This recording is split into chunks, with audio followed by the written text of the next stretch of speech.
Hello there, this is Eric from Finley Truck and RV, and I'll be doing a video walkthrough on 4101P, a 2021 XLR Nitro. Starting around over here on the door side. First compartment here. This is going to be your propane. There is a tank on each side. And on the actual other side of this camper, there is a selector valve to determine which propane tank you are using.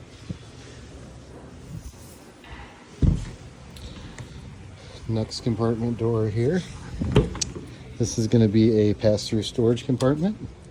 There is a light up here on the ceiling with a little push button on the actual light itself. There's a couple tools over here on the side. One is for spare tire drop down, and then the other one is for a auxiliary awning retract for the very rear awning if need be. This does have a central vacuum system on it. There's a switch right here to turn the vacuum on. There's a port right here to plug your hoses into, and there are also multiple ports on the inside of this camper also to plug your sweeper into. You have a main power awning that goes all the way across up top here, and there's a LED light strip just below it, and then there is actually another one on the very rear back there also. Steps will fold in. The bottom step will fold up one, it'll fold in one more time, and then it'll roll into a storage underneath the door. You have a couple locks on your entry door. One is going to be a latch lock, one is going to be a deadbolt lock, and then you do have the lift up and fold away handle. Your slide out over here, this is going to be the sofa slide out. Just on the sofa slide out in the inside, you're going to see two switches. One is for the lights over the sofa, and the other switch is for the lights out here on the outside speakers. It does have a spot here if you ever want to bring an external TV out. You could buy a mount that will actually clip right into here, and then you could plug your TV cord and coax wire in for outdoor viewing of a television. Coming around the side here, you have your other awning all the way across the top of the rear door. Same style fold-in steps on the very back here. Same style entry door locks and same style fold-away handle. You will notice there's stabilizer jacks. There's actually 6 of them. There's one at the rear, one in the middle, and one in the front on each side, so 3 on each side. Coming around to the back, you have your rear toy hauler door. There are latches in the back that you'll just actually flip these tabs up and then flip the latch up, roll the handle outward to open the rear door. There is a latch on each side. At the very top, up top there, you have a power awning that is controlled from switches inside the camper in the rear. Also, you got some LED lights that will go right above the rear toy hauler door, and those are also controlled in the very rear of the camper. There is also at the very top up there the little weird shaped black box. This is pre-wired for a backup camera wirelessly, so if you ever want to add a wireless backup camera, it is pre-wired for it. There is ladder access up to the rooftop. There are 2 pins that you pull, these pins here, and then the ladder will kind of pull towards you and lay down flat to where you can climb it.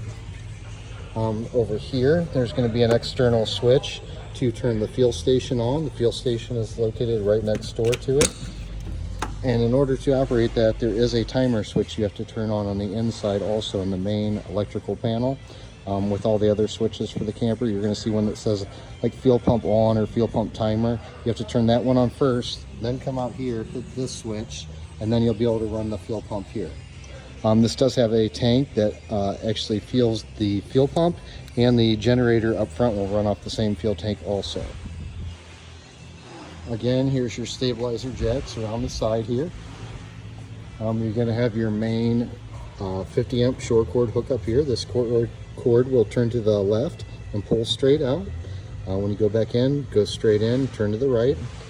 Just below that, there's a black tank flush system. So if you ever want to rinse out your waste tanks, you could hook a waste or freshwater garden hose up to that.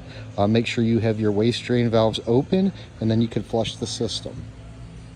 Over here, this is going to be the kitchen slide out. And on the kitchen slide out, there's 2 panels on the side here. The lower one is access to the back of the refrigerator for the service aspect. If there's ever an issue, we could get in there and look at modules without having to remove the whole refrigerator. And at the very top up there, that is going to be a vent to let heat out from the refrigerator as it's cooling. They also have stickers here labeling wastewater holding tank. So just below that, you're going to have drain valves here and your waste drain for your black and gray system. Moving along the side over here, you're going to have your furnace intake and exhaust right here. Anytime that furnace is running, that will be blowing out hot air, so you won't want to lean up anything against that. And then to the left of that, you're going to have your hot water heater. This hot water heater here is a, let's see, how many gallon? This is a 12-gallon gas and electric hot water heater. It is controlled from inside the camper other than the electric side. There's a little switch right here in the bottom side. If you turn that to the on position, that will control the electric part of the water heater. The gas ignition of the water heater is controlled from the inside. And then there is an anode rod at the bottom. I did put a brand new anode rod in it also, so you don't have to worry about replacing that. But an anode rod and a drain plug right there at the bottom. If you ever remove that anode rod, always make sure you relieve the pressure here at the pressure relief valve first, and then make sure there's nothing to replenish water pressure, and then you can remove that anode plug. Down here they have it labeled low point drains, so you got a couple caps there for your low point drains. Also over here, you're going to see these little white valves with the handles. There's two of them. Those are the freshwater tank drains. That's for any water you take with you on a trip. You can pull that little gate valve and drain the whole tank out really quick on this. Just inside this storage compartment door here, you have a little coil hose that will plug into this outdoor faucet with hot and cold water. It does have a winterization port here. If you want to winterize your camper, you can put this hose into a jug of antifreeze, turn this valve here, and then turn your water pump on, and it will pump antifreeze from the jug that you have in that hose all the way through the system. Then you just run everything hot and cold till everything's got pink coming out of it and your camper is winterized. Again, there's another black tank flush for up front. There's a main city water connection for like your garden hose hookup. And then up top here, that is to fill your fresh water tank. You could hook a garden hose to that to fill those water tanks that if you want to take water with you on a trip. There's a water heater bypass here for when it's time to winterize. You can actually put that into bypass mode. It will shut off the lines going into the water heater, and then you can just pull the anode rod and leave it out. With no water in the water heater, there's nothing to freeze and break anything, so that's how you typically winterize the water heater. Inside over here, there's a switch right here that says on off. That controls lights on the very nose of the camper called cap lights. They're little LED light strips. Over here you have a battery disconnect switch that will actually turn, and that key will pop out, and that will unlatch the coach battery to the rest of the camper. So like if it's going into storage or anything like that, it's a good habit to shut that off. Over here there is the control pad to operate your leveling system or your jacks. In order to power it on first, you actually have to hit both these arrow keys at the same time, and you'll see the little green light light up. Once you do that, I could raise or lower the front, I could hit auto level, or I could retract all jacks. There is a little directions down below here. Moving around to the next compartment door here. It's going to be your propane tank on the other side, and again that's going to be the selector valve I was telling you about. Whichever way the little pointer is pointing is the tank it's feeding off of. So currently right now I'm feeding off the other tank. If I wanted to feed off this tank on this side, I would turn it to where it follows the hose around this way. Over here is going to be your bedroom slide out. Okay, now just down here below the nose of the camper, you have battery storage over here on the one side. There are two brand new Group 24 deep cycle batteries inside of here. We always put new batteries in. And then inside of here, just some miscellaneous electrical circuit breakers and stuff. Next compartment over here.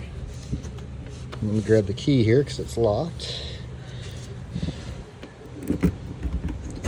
In here, this is going to be generator store or generator access. If you ever need to gain access to the generator for fluids or anything, you just give it a little tug on each corner of the lid. The lid will lift off. The engine oil's been changed in here. Air filter's been checked. So this has all been serviced and is ready to go. There are also a couple circuit breakers over here I like to point out. If for some reason your generator runs, does not create power, always come out and check those circuit breakers.